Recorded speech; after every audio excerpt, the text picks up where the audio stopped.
então a leitura comigo, acompanhe atentamente. O vírus depende da execução do programa ou arquivo hospedeiro.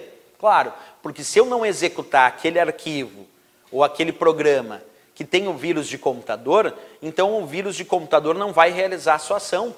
Porque o vírus de computador, observa, depende da execução do programa ou arquivo hospedeiro. Se simplesmente tiver assim, está aqui o arquivo com o vírus, mas eu não executo, eu não vou abrir esse arquivo, não vou executar esse programa que tem o vírus. Bem, então o vírus não vai fazer nada, porque só vai fazer alguma coisa quando eu executar o arquivo, quando eu executar o programa. Aí sim o vírus vai entrar em ação também e pode se replicar criando cópias do seu código malicioso em outros hospedeiros, em outros arquivos ou programas que a princípio não tinham aquele vírus. Por isso a ideia teórica que diz que o vírus depende da execução do programa ou arquivo hospedeiro. Esse é um ponto importante em relação aos vírus de computador. Bem, aqui eu botei os principais meios de propagação dos vírus atualmente. Temos aqui envio de e-mail. É muito comum propagação de vírus de computador através de envio de mensagens de e-mail, de mensagens de correio eletrônico, contendo arquivos anexados. E dentro desses arquivos anexados servindo como hospedeiro de um vírus de computador. Aí alguém recebe aquele e-mail, tinha um arquivo anexado, a pessoa estava curiosa, foi lá e executou aquele arquivo que veio anexado ao e-mail. E se aquele arquivo tinha um vírus, então o vírus entrou em execução. Então uma das principais formas de propagação de vírus de computador hoje em dia é através do envio de mensagens de e-mail, do envio de mensagens de correio eletrônico. Uma forma também bem comum nos dias de hoje de propagar vírus de computador é através de mídias removíveis, como por exemplo um pendrive. Tentar imaginar essa ideia, um simples pendrive conectado ali no teu computador, e aí tentar imaginar essa ideia que esse pendrive conectado ao teu computador tem um vírus de computador. E aí tu abre o arquivo que estava naquele pendrive, então tu está colocando, na verdade, não só o arquivo em execução, mas o vírus também.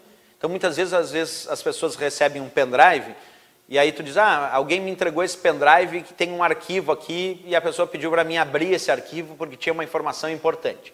Bem, eu peguei o pendrive, conectei no meu computador, lá dentro desse pendrive tinha de fato um arquivo, e eu abri aquele arquivo.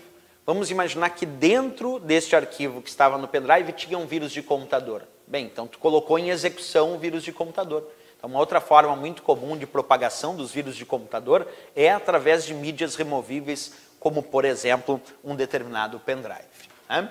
Bem, existem vários tipos de vírus, é bem verdade, como os vírus propagados por e-mail, os vírus de script, que podem ser acessados através de páginas da web, contendo script, que são rotinas de programação mal intencionada, os vírus de macro, que estão muito associados a tipos de vírus de computador.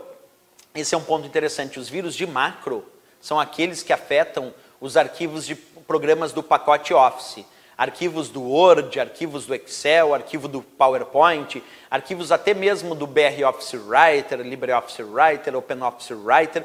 Quer dizer, arquivos de programas de pacotes Office que utilizam um recurso chamado macro podem ser infectados através dos vírus de macro. Então os vírus de macro acabam sendo aqueles tipos de vírus que infectam os arquivos dos programas dos pacotes Office. Programas como Word, Excel, PowerPoint, LibreOffice Writer, Calc, Impress, são afetados com os vírus de macro. Também temos vírus de telefone celular, que hoje em dia são bem comuns. Então alguém que tem um smartphone, hoje em dia existem muitos vírus de computador que são chamados de vírus de telefone celular, porque foram feitos especificamente para atacar dispositivos mobile, como por exemplo um smartphone e um tablet. Então também existe essa variante de vírus de computador. Também existem os vírus de programas, que são aqueles vírus que atacam os arquivos executáveis, que são os arquivos que dão início às aplicações, principalmente uma extensão chamada EXE, EXE. Essa é muito afetada pelos vírus de programa. Além disso, temos outros, é claro, como também os vírus de boot. Deixa eu até colocar aqui, nessa nossa listinha, só para consolidar aqui e não ficar vazio. Faltou só mais um que eu queria comentar aqui, eu já vou colocar direto para vocês. Temos também os vírus de boot. Coloquei ali bonitinho só para constar. Então, os vírus propagados por e-mail, os vírus de script, os vírus de macro, os vírus de telefone celular e também os vírus de programa.